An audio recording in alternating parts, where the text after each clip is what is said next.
আমার সকল বন্ধুদেরকে জানাই আসসালামু আলাইকুম। তোমরা সবাই কেমন আছো? এখন আমি তোমাদের সঙ্গে শেয়ার করব আমার দুপুরের খাবার মেনু। আজকে আমি খাবারটা শুরুই করেছিলাম অনেক মজার একটা ভাজি দিয়ে। এটা ছিল লাউ চিংড়ি মাছ দিয়ে ভাজি। ভাজিটা খেতে যে এত পরিমাণে মজা হয়েছিল, আমি তো খুবই মজা করে আজকে ভাতটা খাচ্ছিলাম।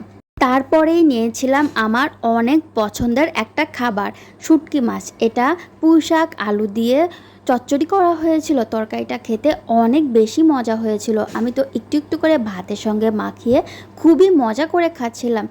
আসলে আজকের চচ্চড়িটা ছিল বেস্ট।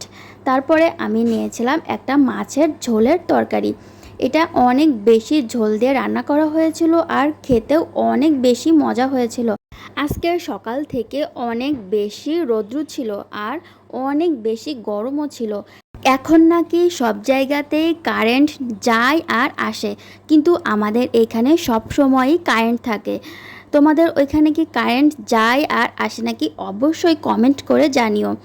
আমরা যেহেতু কুমিল্লা কোটবাড়িতে থাকি, এখানে সব সময়ই কারেন্ট থাকে, তো আমাদের এই কারেন্টের কষ্টটা ভোগ করতে হয় না। তারপরে আমি লাস্টলি একটা মাছের মাথা খেয়েছিলাম। মাছের মাথা আমার বরাবরই অনেক পছন্দের একটি খাবার, আর আজকের মাথাটা অনেক বেশি মজা হয়েছিল।